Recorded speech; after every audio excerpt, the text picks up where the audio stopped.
Đây, con máy này cái ổ C nó bị đỏ này. Nó còn trống được có 38 mê, 38,7 mê. Thế bây giờ mọi người tải phần mềm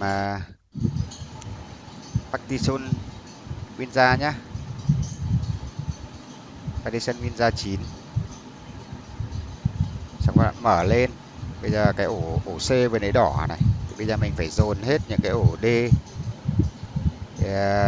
C, F ạ. Các bạn nhấp chuột phải và chọn Move Side nhé. Xong rồi kéo hết sang bên phải. Kéo kịch luôn. Để một tí thôi. Đấy, thì bây giờ cái phần Analocate là trống này. Bây giờ các bạn lại nhấp vào cái ổ C và kéo hết sang bên kia, sang bên phải.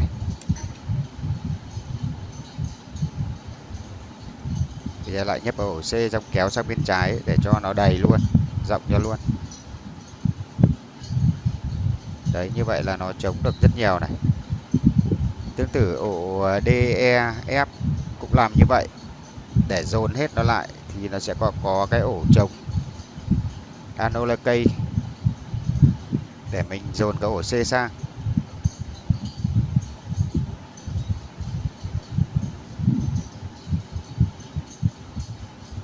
Đấy, cái này kéo được một xíu.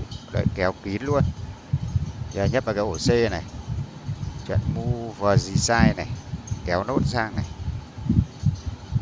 Đấy, cho nó kín luôn. Mình cứ chuyển hết những cái ổ thường, những cái ổ bên phải là mình dồn lại. Xong để mình cho cái ổ C nó rộng ra. Cho các bạn nhấn Apply nhé. Giết này. Rồi Zeta Now. Lúc này thì quá trình tự động sẽ làm. Mình không phải làm gì.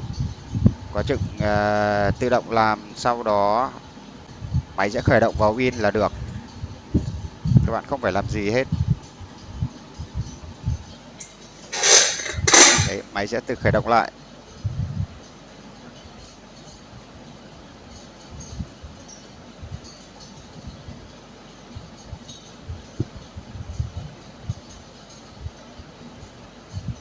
Giờ chỉ cần ngồi chờ là được.